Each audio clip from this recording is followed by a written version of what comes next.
Well, hello there. Thanks for joining us. Today's Thursday, February 18th, 2021. I'm Trey Crowder. That's Mark Agee. What's up, Mark? What's up, Trey? You enjoying you know, I'm enjoy. I enjoying the wrong word. I actually feel guilty over how nice the weather is today. You're right. Yes. Yes, because we're Yeah, both from, the South. You lived in Texas for years. I'm from Tennessee, and it's just a frigid hellscape back home. And yeah, I know exactly what you mean because every time I've checked in or talked to my people back home, my sister, me, mom, my best friend, whatever, they'll just like being human beings, they'll be like, like what's the weather like out there? And I got to be like, oh, well, I mean the wind's been blowing pretty hard, so that's rough on us. But otherwise, 68 and sunny. It's still yeah, paradise. I feel like I feel like a dick yeah. just answering the question. I feel guilty just for that, for the weather being what it is out here. I talked to my mom the other day, and she was talking about how she uses a wood stove to heat to help to accentuate the heat pump. Help out Yeah. with it, keep costs down. And it's like talking about my nephew bringing up firewood, and like the chimney got clogged, and smoke filled up the house. And I'm like, yeah, I went to the park today. It was nice. Yeah. my Right. Yeah. my sister, she's in Central Virginia too. She was posting on Facebook. Social media adds to all kinds of survivor's guilt, right? It also adds to like jealousy when you see all the shit rich people are up to. But my sister's like posting recipe questions, like what's a good thing to cook when you don't have any electricity for 4 days and it's 25 degrees out. And Yeah. I'm like, I don't know, like a house pet over radiator. Things shit's sweet, sweet here. Like, Yeah. yeah, Yeah. Well, you said yeah, before the show, like, I mean, we can't control the weather. We just have to, we yeah. just report it, Mark. That's all. Yeah. So So I love you, Lauren. Stay safe. Get the power yeah, back. yeah. So real quick, so we still don't know what happened. This has happened before, but only a couple times. But on the previous episode, we were for some reason it wasn't transmitting or streaming to YouTube well or at all. We don't know why. It's not the first time it's happened, but I think we're doing okay tonight. But I just wanted to acknowledge that and say, sorry about that. We didn't do anything different on our end. Sometimes things just fuck up. You know how we are. It's happened to us a bunch over here. Yeah. But hopefully we're okay moving forward. So It's a wild world when all of us make our living on the internet and maybe three of us know how it works. So yeah, right.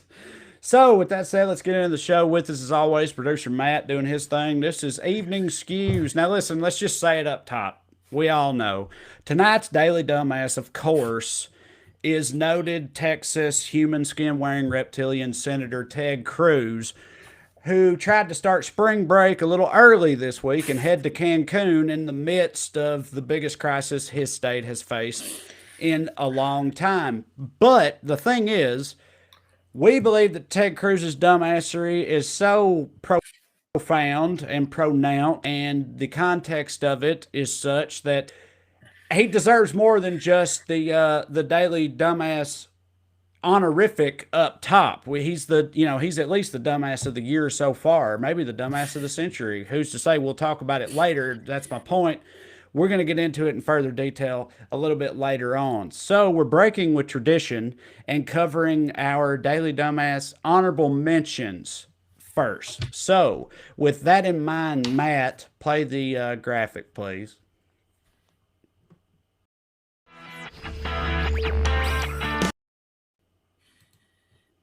That I believe.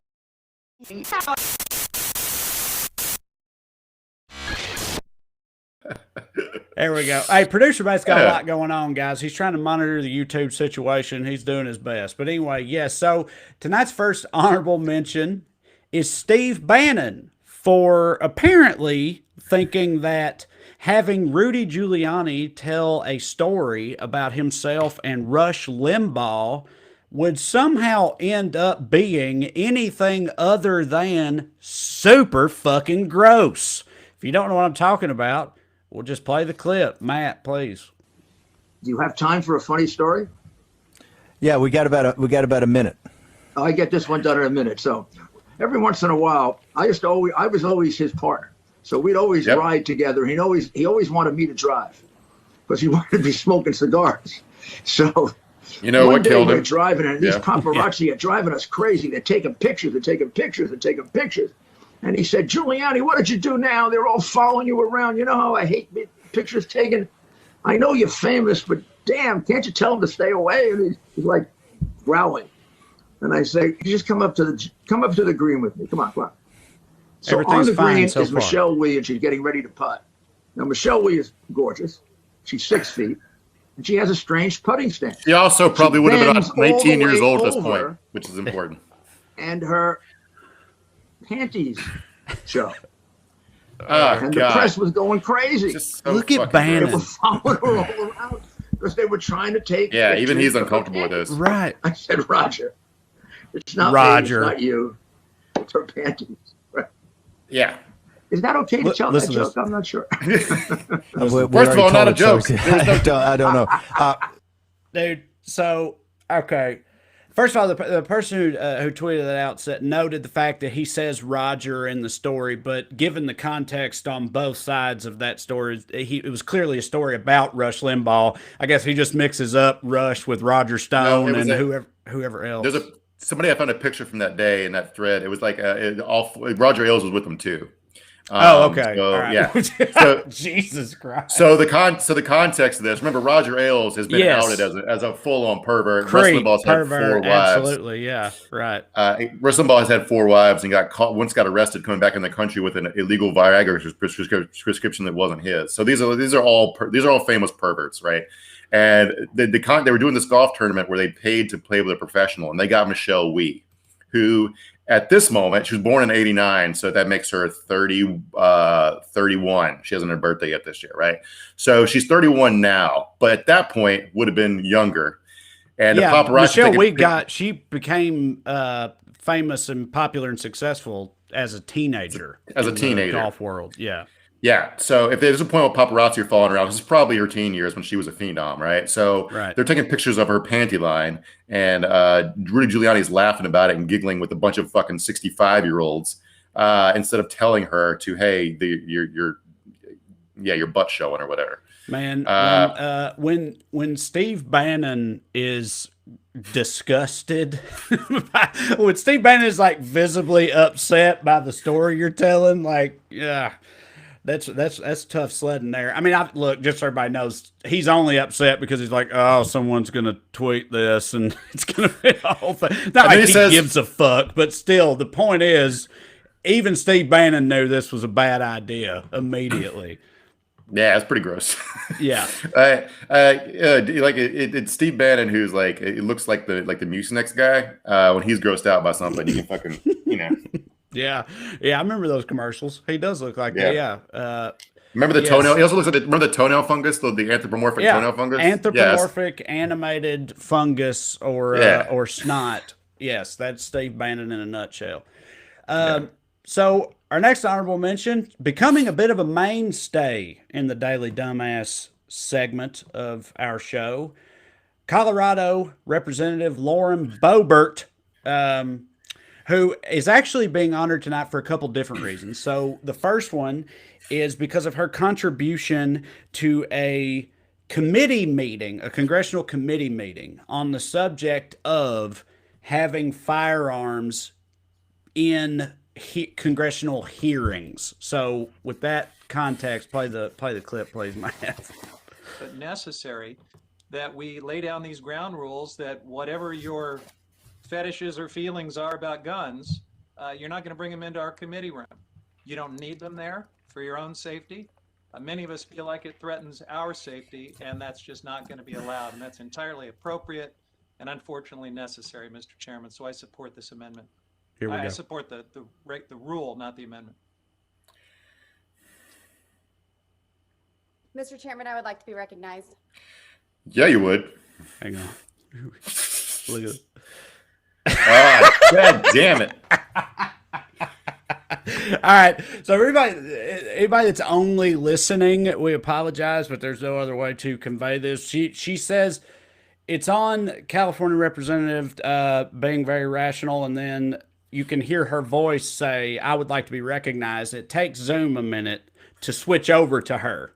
So there's a moment of silence there, and then it switches over to her, and what you see is just a literal arsenal of firearms. Yeah, there's a screenshot there. There's like 2 assault rifles crossed in a skull and crossbones type of fashion right behind her head. There's at least 1 handgun, a shotgun underneath that. I can't even count the number of guns she has on her. Also, what appears to be a bookshelf, by the way. So I appreciate that touch too. There are some books. I assume they're all, Ayn Rand type things or whatever, but most of her bookshelf space is taken up with heavy duty firearms. Yeah, I mean, the shotgun's the one that makes me laugh because the other 2 are like putting like a nice design, and then she also, there's room here for another gun, so just like wheels just sort of crammed in this shotgun. And somebody was like, why are you decorating your room with shotguns? Oh, they're not just decorative. They're loaded and ready to go. Like, so, but you only got 2 hands, stupid. What kind of tactical situation you get into in your Zoom room? Yeah, I did all this stuff is just aesthetic flexing. It's conspicuous consumption, right? It's like taking a selfie on the beach. Yes, of course. But what theme we're to come back to tonight is how extremely online conservatives are. They think their whole job is a shitpost, even when they're elected officials. So that's the world we live in now. Yeah, so like we said, not the only reason we're honoring Congresswoman Boebert tonight. She also, shitposting. Yeah, she also this week came after Bill Gates after Mr. Gates posited that, in his opinion, every rich country, every wealthy country should be working on transitioning to synthetic beef because raising beef is very bad for the environment and just a lot of reasons, and they're getting close to being able to synthesize it on these higher levels. And he said, in his opinion, that's what we should be moving towards in the future. And this, Matt, if you have the screen grab, is what her response to that was. It's just a tweet from her with a picture of a big ass ribeye, and it just says, "Come and take it, Bill." And then after that, Lobels of New York, the steakhouse who took this actual picture, said, "We've reached out to Lauren about the unauthorized use of our photo, but haven't heard back yet. Twitter doesn't seem to have a way to report a post for copyright violations." So she takes a picture of a ribeye, says, "Come and take it, Bill." Because that's one of their favorite phrases. And it turns out like that's not her actual meat. She just like Googled really hitting ribeye on the internet and took an unauthorized picture from a steakhouse who was pissed off about it. So yeah, checking a lot of boxes. She didn't even have a steak. She's challenging Bill Gates to come yeah. and get a steak she doesn't have. Right. Like, don't you have a fucking job? I don't understand what these people think being elected to public office is, or what they think Bill Gates is. Like, he just made a suggestion in like a podcast interview that if you try fake meat, if you like it as much, maybe cut out all the death and environmental damage. I don't know. I haven't tried it. I like a steak. I love steak. I love hamburgers. I like some beef sausage. But if I can have the same experience without killing something, exactly. So on that note, and if anybody watching saw me live in the before times, in the few months leading up to this, y'all know that I have a bit about this, so full disclosure. But yeah, what do I care? The idea that like anybody would be weirded out by eating meat grown in a lab, it's like when I was a kid, I ate potted meat from my Uncle Bubbles' pantry or whatever, and squirrels that he shot. Like, I'll absolutely eat synthetic meat. I don't give a shit. Like, if it's like you say, if you have the same experience, if it tastes the same, why would anyone care? I don't understand it. But also, again, the caption, "Come and take it, Bill." Like, is this going to be the next thing that liberals are coming for, Mark? Like they're coming for your guns and your steaks and your hamburgers. So everybody look out. Yeah, AOC fucked up and made that a meme, and the Green New Deal, we're going to take your cows and shit. So now everybody thinks it's going to happen. Like look at fake meat. I'm not going to be a test subject. I'm not going to go first. But once everybody has it and doesn't grow gills or whatever, I'll try it, and if I like it, it's good. Fucking who cares? I love the hills they're willing to die on.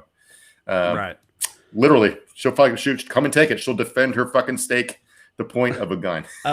Producer Matt's pointing out it was a New York steak. That picture is from a New York steakhouse, and she's from Colorado. So I mean, that seems pretty offensive too, Mark. If you're a red-blooded, God-fearing Coloradan conservative, the idea that she went for a New York steak as opposed to a good homegrown piece of Colorado cow, Yeah, I don't know what she was thinking. It's a downright scandal. She's eating liberal Jew George Soros steak. You know, she should be in trouble for that. Yeah. All right. Our next honorable mention. These two dudes. Matt, you can put up the screen grab if you have it. Yes, here we go. Men in Florida posed as U.S. Marshals to avoid wearing masks for COVID. They were staying at a hotel. Two men are accused of pretending to be federal marshals and flashing phony credentials to get out of wearing facial coverings at a South Florida resort hotel. Walter Wayne Brown Jr., which seems very on the nose, just like it's one of those that's just a perfect name, Walter Wayne Brown Jr., except for the fact that he stayed long-term in a South Florida resort hotel. That's the only thing that fucks me up. He's 53, and Gary Brummett, who's 81, used this ruse to keep from having to cover their faces. So they committed, a felony just so they wouldn't have to cover their face up. Yeah. Brummett, when he went to the front desk, the manager asked him he asked him once to put a mask on, and Brummett pulled out a laminated card that said he was medically exempt from wearing a mask. And when the manager reiterated the request, he pointed to a badge he was wearing on his belt and said, "Do you know what this means? I'm a U.S. Marshal, and I can have you arrested if you force me to wear a mask." And who could argue with that, Mark? Yeah, this unfolded over a course of days too. Like they repeatedly threatened the staff. Like the staff didn't call the cops at first, but like the third or fourth time, like, "Hey, buddy, put on a mask," and like, "I'm going to put you in my special U.S. Marshal anti-mask jail." They're like, "Okay." They call the cops just because they're being annoying, and now these guys are going to go to prison. I don't understand these fucking people at all. It's a cloth mask. Shut the fuck up. So I just reporting the facts here, y'all. On the subject of their masks, they were wearing, quote, authentic appearing circular badges. And those badges read Cherokee Nation Marshal. So I feel like if you are of a sufficiently white trash background, you know the tendency among our people to claim native ancestry for some reason. There's a famous joke. What do you call 16 rednecks in a room? A full-blooded Cherokee. So it's definitely a thing. So that really adds to the flavor, the sauce of this story. When Tim McGraw was saying he was an Indian outlaw, he was really speaking on behalf of all of us. But it's not just like when the whole thing happened with Elizabeth Warren, obviously taking the DNA test was stupid, but every redneck immediately understood what would happen. She believed her meemaw. That's all that happened. Yeah, right. My dad always told us we were 1/6 shocked. I mean, the real sin there is maybe Liz should have her Harvard degree taken away or whatever. Yeah. For being that naive. Real quick, just because you brought it up, side note, this has always killed me. I heard this on like VH1, pop-up video behind the music or something like that when I was a kid, and I never forgot it because I thought it was so funny. I'm not saying this is true, and I don't have a source for it. I just remember hearing this. You mentioned Indian Outlaw with Tim McGraw. The story they told, because that was Tim McGraw's first big hit, and the story they told was that Tim McGraw kind of finagled his way into a meeting with a record label executive, illegitimately, sort of, and when he got in there, he played Indian Outlaw for him. So like he took this huge risk and got in there and he pinned everything on Indian Outlaw. And that's just always been so funny to me. He was like, if I can just get Indian Outlaw in front of these people, then, it'll be a done deal. But I mean, that was true and it worked like a charm and it was a massive hit. So obviously he was correct, but it's always been so funny. You picture that as like a scene in a movie. He's in the lobby, sweating bullets, nervous about this this meeting with a record guy, and he's walking in there knowing that his entire future, everything hinges on the song Indian Outlaw, which if anybody's watching, you don't know the song we're talking about. I'm surely most of y'all do, but if you don't, please look it up. It is hilarious and dumb, but slap for me when I was a kid. I loved it. I just saw a news story the other day. Him and Faith Hill are selling the island they have in the Bahamas or whatever. So if that meeting doesn't go right, he doesn't have his own island, but it did, so he does, and that's right. that's how life goes. Okay, so all right, next up on the honorable mentions, anybody who thought that you would be able to hunt mythological creatures in the state of Oklahoma without having a proper license. Matt, if you put the screen grab up whenever you have it. Yes, an Oklahoma state representative has proposed a Bigfoot hunting season, complete with Bigfoot hunting licenses. But he's meeting some pushback on that, with some people saying that creature is not officially recognized by, reality. But Matt, if you have that video, go ahead and play it whenever you have it, because I think it's funny. It pretty much says what the story is. Well, the funny part of the news coverage of it is how matter of fact the anchor's voice is. She's reading this like it's a real thing. It's just like so fucking funny to me. But this guy, Justin Humphrey, wants Oklahoma to establish a Bigfoot hunting season. Humphrey introduced House Bill 1648 on Wednesday. Under the bill, state officials would draft rules for the season, annual dates, and create any necessary hunting licenses and fees. If passed, the bill would go into effect on November 1st of this year. The next legislative session starts on February 1st. But I have mixed feelings about this, because the first confusing part about it to me is that weed's not even legal in Oklahoma, so that's fucking amazing. This guy came up with this idea. Secondly, I mean, honestly, I'm for it. Like, if a bunch of dumbass, like, they're always white, these Bigfoot hunters, weirdos, want to come to your state as tourists to hunt Bigfoot, charge them some money for it. I put it towards textbooks. I don't give a shit. But sure. But it's Representative Justin Humphrey, and here's part of his rationale for it, Mark. He said, quote, "A lot of people don't believe in Bigfoot, but a lot of people do. Just like some people like to go deer hunting, while some people don't." Pretty much the exact same thing. You can understand, the one-to-one analogy there. But no, I mean, I'm with you. Hell, I mean, I hadn't thought about it that way, but I mean, you make a fair point. If people are willing to pay you to hunt for Bigfoot, then take it for more revenue. But people are hunting Bigfoot just to look at him, right? To prove he exists.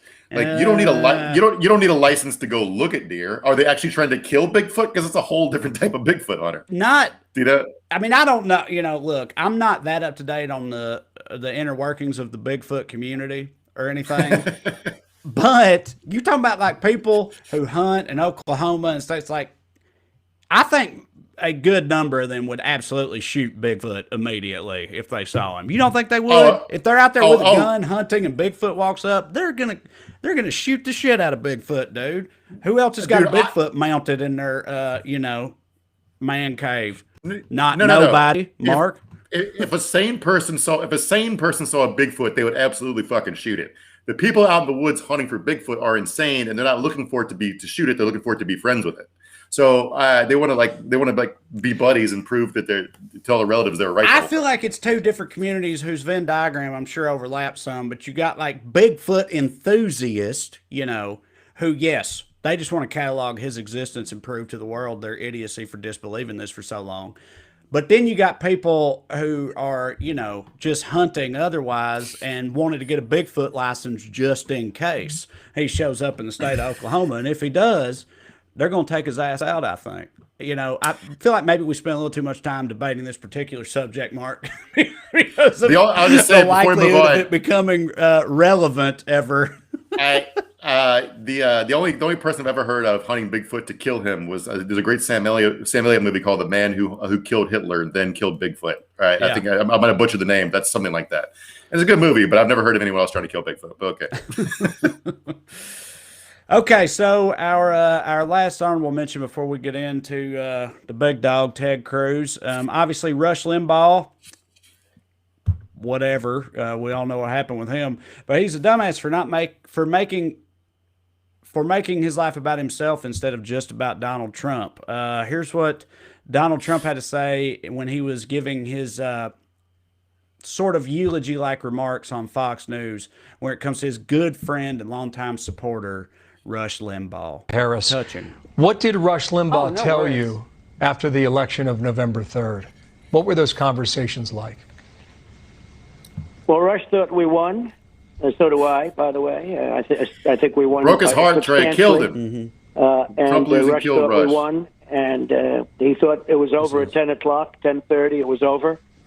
And a lot of other people feel that way too, but Rush felt that way strongly, and many people do. Many professionals do. Professional people, and Mark. I don't think that could have happened to a Democrat. You would have had you would have had riots going all over the place feel if that things happened about to a stuff. Democrat. We don't have the same feel support. The same way. The same way that at certain levels of the Republican system. Dearly departed but we have friend, great Rush people Limbaugh as Republicans. He's obviously heartbroken over losing his good buddy. Yes. I think. Do you remember when his brother died and he called into Fox and the eulogy he gave was about how big of a fan of him his brother was? Wait a minute.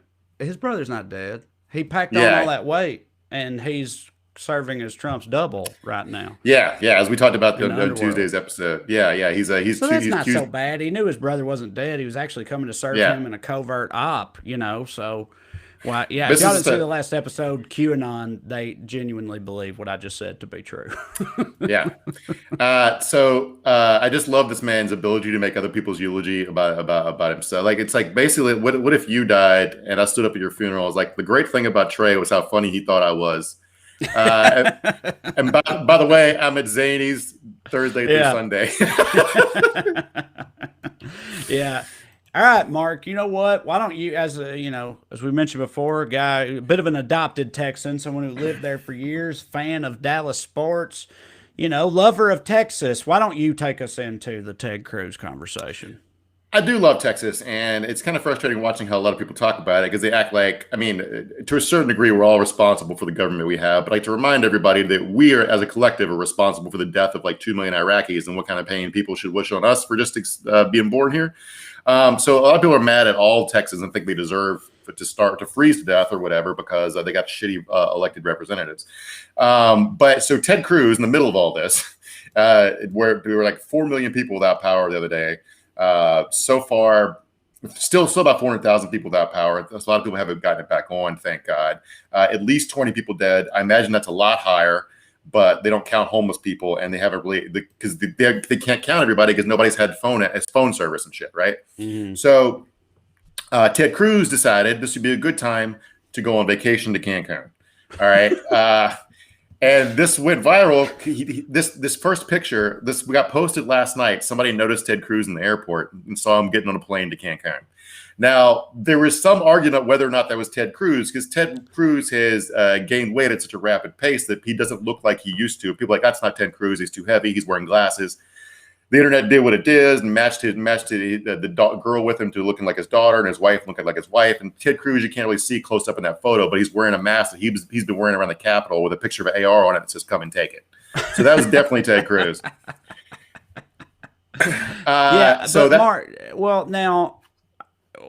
go ahead, but I just want everybody to know Ted Cruz has an explanation for all this. It wasn't as bad as it looked. Well, I would get to that just a second because that was after he got caught because he went radio silent for like 14 hours, which is usually not like him because just like our friend Boebert and all the other crazy right wingers in Congress and the Senate, he thinks his job is to post, and he hadn't owned anyone on Twitter in 14 hours, so he was obviously in hiding.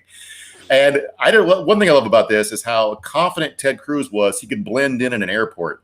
But the motherfucker is so like Ted Cruz is not a normal looking person. Like he just doesn't look like a normal. Like his face looks like it was made out of mushy triangles. Right. It doesn't look like a regular. Because it's not his face. Because as I referenced up top, it's a skin suit. He's like Edgar from the first Men in Black movie. Like he's but a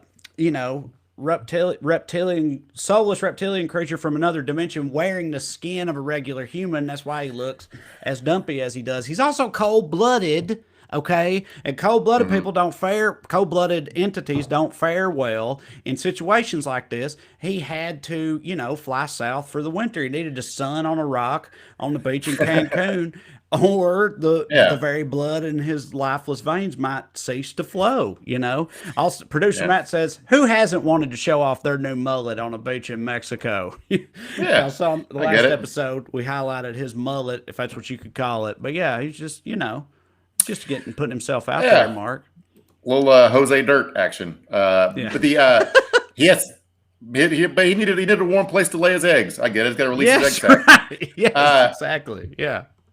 Anyway, so this goes viral. He hides, hoping the internet will notice it's him. But he's so weird looking. He gets noticed wearing a mask in an airport, catching a red-eye flight at a time when no one's looking at anyone. Right. So his plan was shitty from the beginning, but it goes viral. He goes radio silent, hoping people won't notice. He starts realizing his whole political life is falling apart. And so he catches a red eye, like a 6 a.m. flight. At 6 a.m. this morning, he booked a flight back. But he tried to act like he was always coming back today, and he's going to drop his wife and kids off. Yeah, well, so let's play. Let's play his explanation clip, Matt. Perfectly reasonable. Well, Texas is going through horrific storms, and millions of Texans. Look at that mask. He switched masks. Yeah, he did. And our family was among them. We had no heat and no power. And he's wearing a Texas flag mask for the podcast audience. If they could take a trip with some friends, and Heidi and I agreed, so I flew down with them last night. Dropped them off here, and now I'm headed back to Texas. Dropped them off. That's all he was doing. To try to get the power on. What's happening in Texas is unacceptable, and a lot of Texans are hurting. And then ending it with that, what's happening in Texas is unacceptable. But yeah, he claims that his daughters were taking a trip, and all he was doing was escorting them and dropping them off and coming back. So many things. First of all, his wife was also with them, who, as you pointed out in our outline, Mark, she's got multiple degrees, one of which is from Harvard. So I feel like she probably could have handled it, escorting. She's a VP at Goldman Sachs. She can get two kids in an airplane. The kids are 10 and 12. I've never known a 12-year-old kid to be like, "Dad, I want to go to Cancun to the Ritz-Carlton." This whole fucking thing is bullshit. Well, doesn't make any sense. Also, is he gonna? It's part of his to keep this story going. Is he gonna have to fly back down there on Saturday or whenever and escort them back? Do you know what I mean? Mm-hmm. Like he had to escort them down there only, and they're fine on the way back. Or now is he locked in to having to fly down there, pick them up, and turn around and fly right back just to sell his bullshit story? And also, like the luggage that he was packing around, that's for literally one night because he took it with him and brought it back.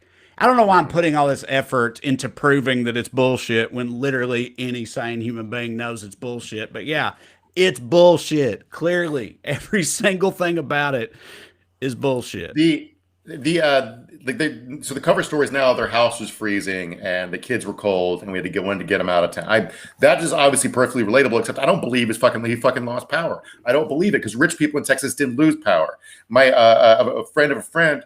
They just moved to Texas. He works in VC marketing or whatever. They got a little bit of money. He moved into the neighborhood where Elon Musk, Matthew McConaughey, and Joe Rogan all live.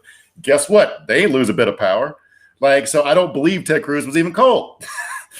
So, yeah. Yeah. No, I'm with you. And this is why we talked about just how dumbass of a move this was up top. He's even losing, people on his same side of things, like my cousin, Trey Gowdy, is not my cousin. That's not how cousins work. We have the same first name, not last name, and it's not even spelled the same way. But y'all know what I mean.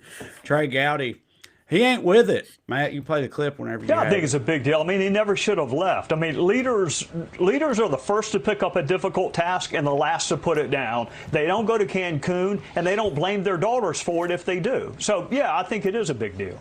He should be murdered. That's what I agree with Trey. See, that guy agreed with That's me. what you got. All right, Byron. A really, really bad idea. And also, Cruz is already under fire for his actions in early January anyway. So bad month for him. Okay. Yeah. Whenever you end a panel with bad month for him, that's not where you want to be as a politician. Yeah. So, yeah, Fox, just getting raked over the coals by everybody right now is Ted Cruz. But this makes me think of that. It was Al Franken, I'm pretty sure, famous Al Franken quote about Ted Cruz where he said, "Look, I like Ted Cruz more than anybody else in Congress, and I fucking hate Ted Cruz. So, you know, nobody likes him, I don't think. His whole staff this morning was leaking stuff against him. Like the report of him changing his plane ticket came from his office. Whoever he asked to change his plane ticket blew up his cover story. He's a piece of shit. Yeah. So, like even Jesse Waters is probably the dumbest person on Fox News, and that's saying something. And even he was like, "Yeah, this is fucking stupid," right? I mean, this is kind of day one stuff. If you're a politician, if there's a weather disaster in your state, you don't go on a tropical vacation. I know, and he's. I mean, when you put it that way, Jesse Waters, you know, yeah. Like my dad ran a little construction crew, right? And like one thing he always said about being a boss was, you never ask another man to do something you're not willing to do, right? Of course, right. So anybody should know that who's in a position of leadership, in my opinion. It's like, yeah, that's fundamental shit for being any kind of leader, in my opinion.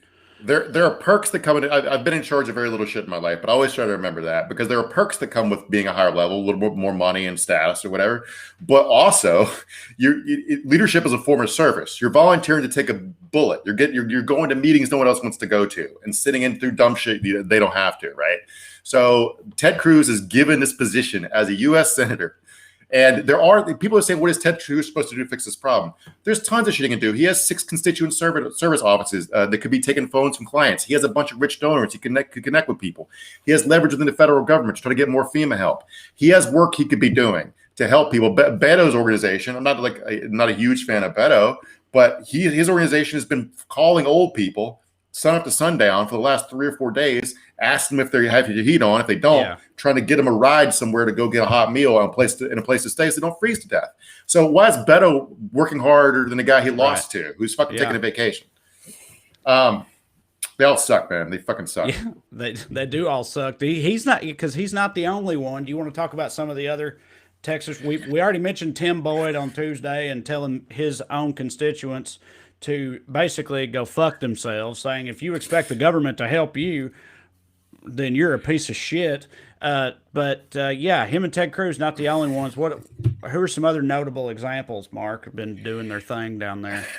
Well, Rick Perry, yes. we talked about the other day about why Texas's energy grid is the way it is. And it's basically so they keep it all within Texas borders, so not subject to federal regulations. So they can price gouge people who live in Texas. It's to fuck over their own citizens. That's the whole point of this, right? They claim to be about independence, but it's not it. It's like they take payoffs to fuck their own people. So Rick Perry said, where's dumbass Rick Perry? Perry says Texans are willing to suffer blackouts to keep feds out of power market. People are dying, right? Yeah. Their houses are exploding with water damage. And this dumbass says this is worth it for freedom. And like, I don't know what I'd do if I was Biden right here, but I'd fucking go ahead and plug Texas into the power grid to save people's lives. And then when you lose the lawsuit later saying you should have done that, just eat it. Dude, how many people have you ever met that even know or care at all about the status of their state's power grid as it relates to the federal infrastructure, or however the fuck you want to put this? Like I'm saying, Texans are willing to suffer and be cold and go without food to keep their power grid from being federally regulated. How many average people even know what the fuck that means? You literally only think about it when it collapses. That's the only time you think about it. It's the government's job to cover. You pay taxes and you pay your electric bill. Basic shit like public infrastructure is the government's responsibility. When it collapses, you fucked up, and you got to figure out how you fucked up and fixed it. That seems pretty straightforward to me. But no, it's all about it. The main thing I think about when I want to cook food is whether or not the electricity has freedom or not. Right? Yeah, exactly. No one ever thinks about or gives a shit about that. Let alone none of them willing to put their lives on the line in defense of it. And none of them believe the fake bullshit, because like when it comes down to the rubber meeting the road, when they realize how fucked they are, they stop. The governor issued an order banning the sale of natural gas outside the state. They're literally cutting off the free market to try to save their own political asses, because they can sell it to Texans at price gouge rates. Meanwhile, over in Oklahoma, go across the state lines, you can't price gouge because the federal government won't let you. Right. So like there's all these horror stories. I saw a viral story earlier. Somebody got a gas bill for this month. It's $200,000, just the normal gas bill. So they're obviously not going to have to pay that because that's fucking that's embarrassing for everybody. But that's what the computer told it instead to charge once the market went through the roof. Right. But anyway, this is all nonsense. They're all assholes. And Ted Cruz just is the cartoonish emblem of all their failures and cowardice. Right. And if we had a video clip, Matt, that last would have him trying to give a press conference and being drowned out by people yelling. I think they're chanting shame, but I couldn't really make it out. So help me out here. Whether the decision to go was tone deaf, look, it was obviously a mistake. And in hindsight, I wouldn't have done it. I was trying to be a dad. And all of us have made decisions. I think they're just saying you suck, when you right? got two girls who've been cold for two days and haven't had heater power, and they're saying, hey, look, we don't have school. Why don't we go? Let's get out of here. Man, I wish when I was 12 years old, I could make my dad take me on an international vacation. No shit. Right. Like, that's the sort of the subtext of even his excuses that he gives is like being able to just escort your daughters to fucking Cancun on a spur of the moment trip and then turn around and come right back. Like, just the level of privilege of that should be enough to piss anybody off, regardless of literally everything else about the story. You know, like, there's no part of this, not one single part of this, it doesn't make him seem like the biggest piece of shit in the world. Maybe it was tone deaf, but everyone can relate to my stupid fucking daughter wanting to go to the Ritz-Carlton in Cancun. Yeah, my fucking whining ass weak-willed daughters, they needed to go to Mexico for a while, so what am I going to do? Yeah, just throwing everybody under the bus. So, all right, before we get into the comments and stuff here in a minute, I want to mention at least a couple of other things. One of them is Joe Biden made, he's known for gaffes. The man, he makes some gaffes. Well, he made a truly horrific gaffe yesterday or the day before. Matt, whenever you have the clip of that, you guys aren't going to believe this, what he said. It's astonishing and terrifying. And now that I've said all that, Matt, if you don't have this to play, it's gonna be rough. So Oh no. Everybody knows I like kids better than people. I saw a picture of you with your grandson recently. That's right. Yeah. That's right. So sickening. In a normal world, that's somewhere in the radar of like Joe says the darndest things, where he knows I like kids more than adults. That's obviously what he said. But right. Yeah, right. At worst, you would be like, he said kids aren't people or whatever, like something like that, and that's the extent of it. But not in QAnon world. Your brain isn't big enough, Trey. You can't see that he just confessed to liking kids as food. Right? He said he didn't say I like kids. He say I like kids. Like it's it's a tone thing, right? So like unless in case you think we're making this up, here was Kaylee McEnany, Kaki Makalaki, whatever you want to call her. Signing off the final notable quote from Joe Biden during his town hall. Everyone knows I like kids better than people, with the chin stroking emoji, right? And she knows what she's doing. We just spent 2 months as a country talking about fucking QAnon. And so Jake Tapper called her out for that. And she says, no, that's not what I meant.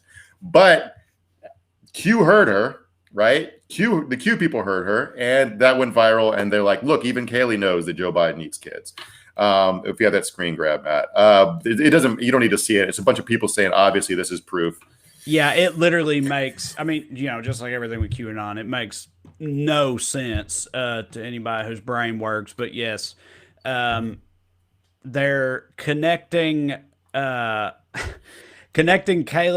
Kaki Makalaki, as you put it, Mark, connecting her tweet because of the time she tweeted it, right? Because she tweeted it at 12:05, okay? Mm-hmm. And 12 plus 5 is 17. 12 plus 5 is 17. Q is the 17th letter of the alphabet. They believe in numerology. Also, that matches to Q1205, which is a picture of spirit cooker Marina Abramovich, who apparently she spirit cooks children in preparation for her pedophile overlords. And spirit cooking is when they drink the adrenochrome from their brains to stay young. That's part of the ritual. Well, there you go. Well, this lady, she does that. She's like top shelf spirit cooker.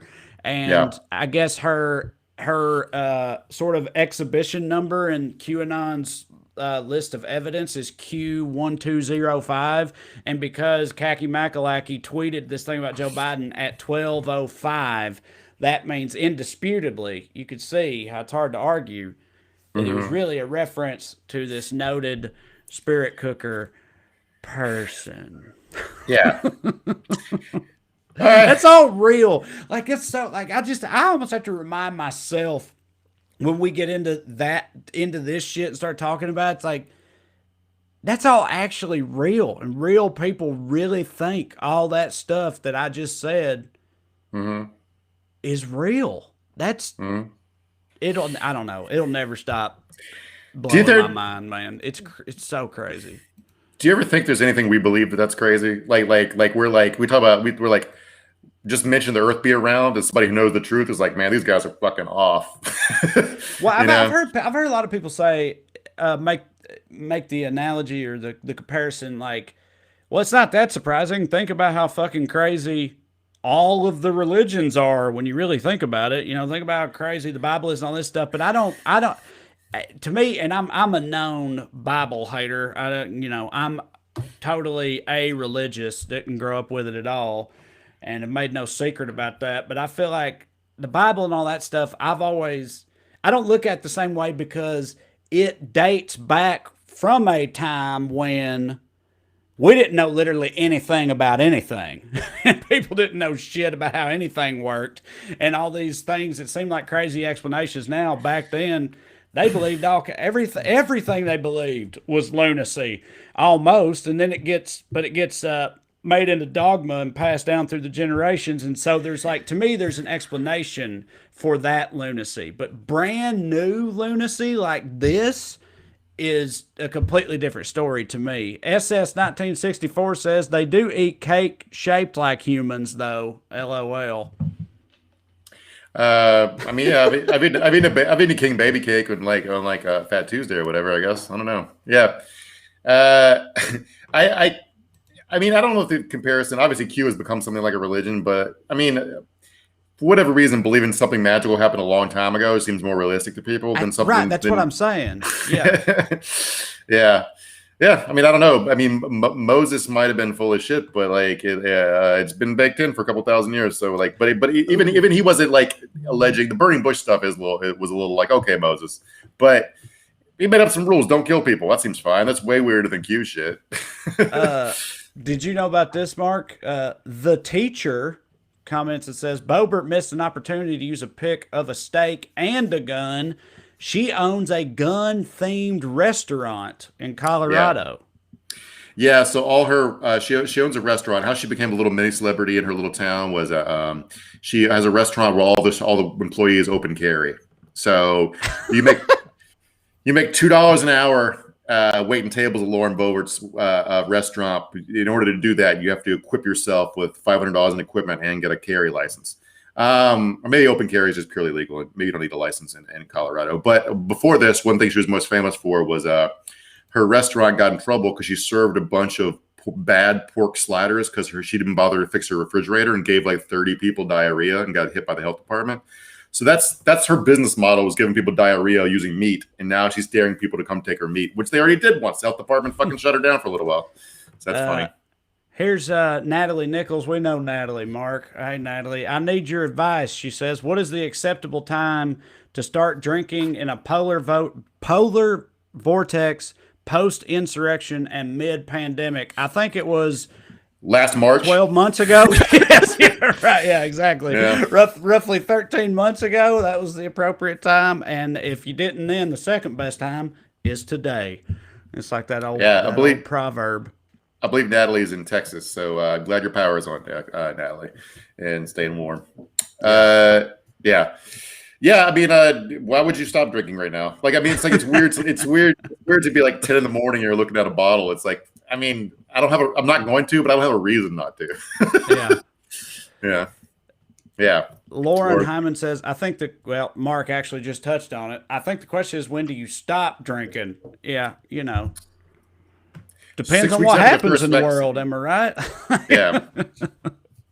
6 weeks after getting the first vaccine is when I'm going to stop. There you go. Right. Obviously, we touched on it, but didn't really cover Rush Limbaugh's death because, you know,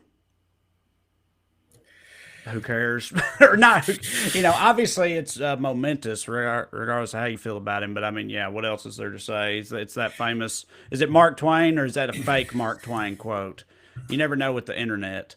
The quote that says, shit, what is it? You should never speak ill of the dead, but I've read many obituaries with great enthusiasm or great enjoyment or something like that. I just butchered the shit out of that, but y'all know what I'm talking about. If he didn't say it, he should have. It's a good quote. I mean, look, we talked before, like I in public. Look, our text thread was pretty lit, but I don't like the guy had a family and he's a human being, and like death's a tragedy because not as a person robbed of all their future experiences, but they're robbed of any chance to atone or to learn from their mistakes, right? Rush was never going to learn from shit, so that part, or atone for any of it. And as far as like, don't speak ill of the dead thing, this has been around the internet, but he had a whole segment on his show where he would play funny music and read off the list of all the people who died of AIDS. That's what he thought was funny. So I don't really care. You and I work in comedy, so we're joke sociopaths, and I don't really, I don't really subscribe to don't make fun of dead people thing, because I hope when I die, I hope it's in a funny way that brings people some joy. I hope I fucking fart myself to death falling out of a hot air balloon or something that goes viral, and you guys have a good day. Yeah. I also hope you die that way, Mark. That'd be wonderful. Yeah. I'd be giggling all the way down. Yeah, Marnie Carlson says it's Clarence Darrow, and I actually looked up in the middle saying that, yes, that's one of those. Again, Mark Twain and Abraham Lincoln, the internet has misattributed so many quotes to both of them. And I did say I thought it might have been misattributed, but yeah, it was. But either way, yes. Yeah, like, there's producer Matt says lots are correcting your quote, Trey. I know. I'm sorry. That's like I said, I did even say I thought it might not be correct when I said it, but yes, thank you all for informing me correctly. I appreciate it. So in general, like there's a few people you could say are some of the most destructive people in the history of America. Rush is in somewhere because he showed, once the fairness doctrine went away, he showed a whole world of shithead grifters what was possible. Mm-hmm. And so Glenn Beck, Donald Trump is just what would happen if an AM talk radio guy got elected president. Pence was an AM talk radio host before he got elected to Congress, or before he was governor or whatever. All the like what Lauren Boebert's trying to do is aspiring to be Rush. Same as when Ted Cruz owns the libs. All these people, like it ruined everything. I think probably one of the most when humanity writes its epitaph, the most dangerous, the most destructive person in the history of the world is probably going to be Rupert Murdoch. And once billions of people die of climate change, and Rush was basically showed Rupert Murdoch what he could do by owning right-wing media properties. So, yeah. Dave Adams says, we have to remember that people die every day in America. And in parentheses, that's a Rush Limbaugh quote.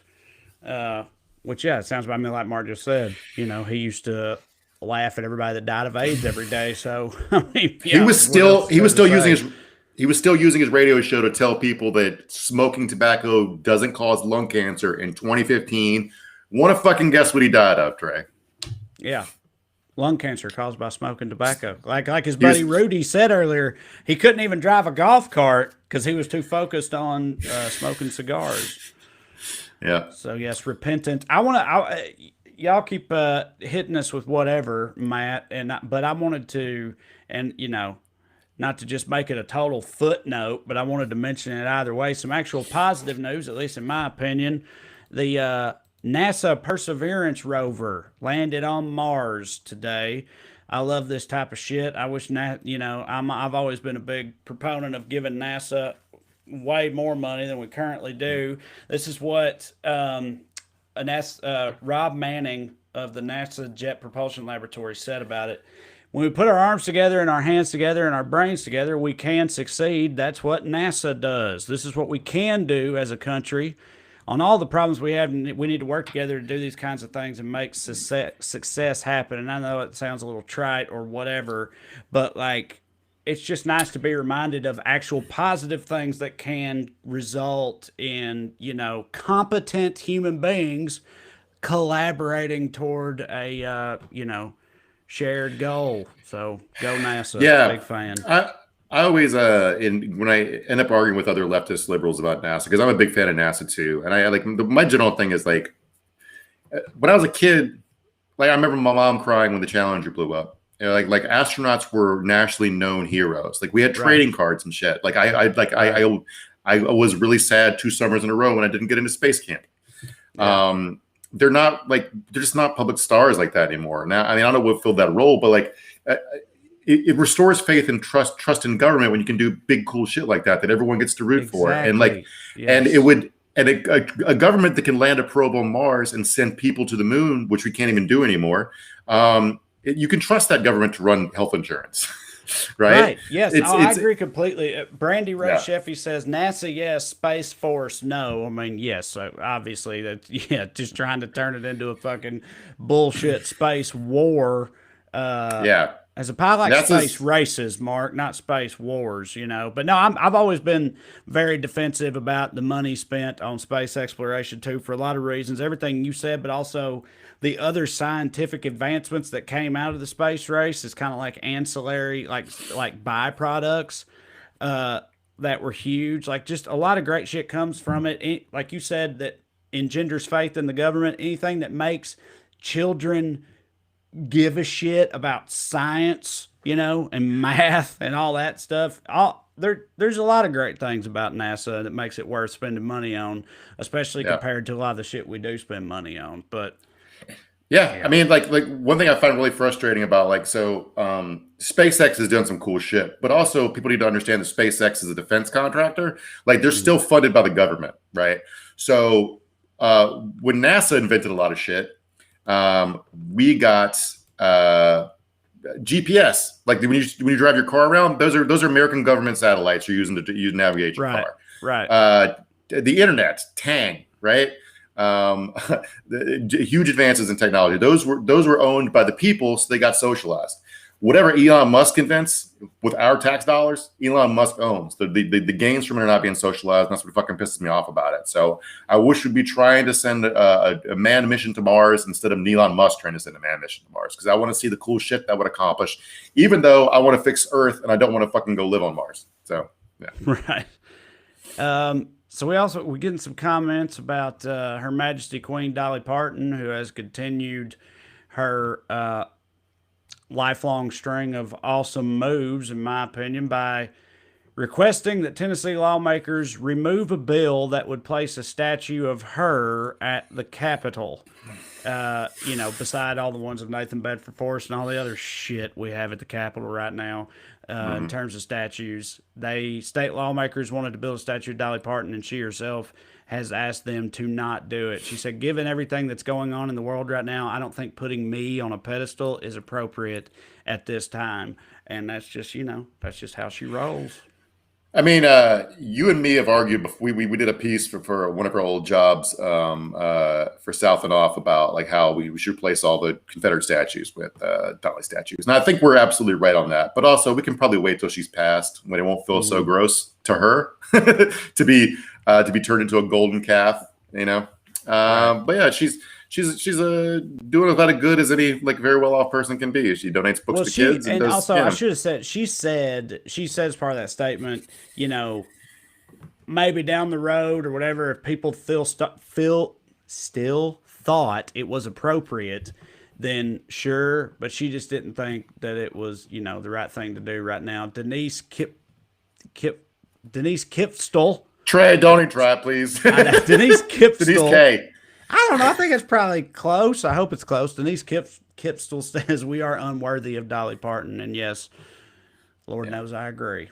Let's see. All right, just about finishing up. Just as a reminder, as always, with all our recent shows, we'll remind y'all starting in March, we're going to go down to just Tuesdays with the perhaps naive hope that there will be less insanity to cover each week, and also that we can, just pour more into that one episode and keep from having to worry about scheduling conflicts in the future just seems like the right move. So that's what we're going to do. But for the rest of February, we will be here Tuesdays and Thursdays, including next Tuesday, February 23rd. So, yeah, come back and join us. We'll see what's happened. I'm Trey, and that's Mark.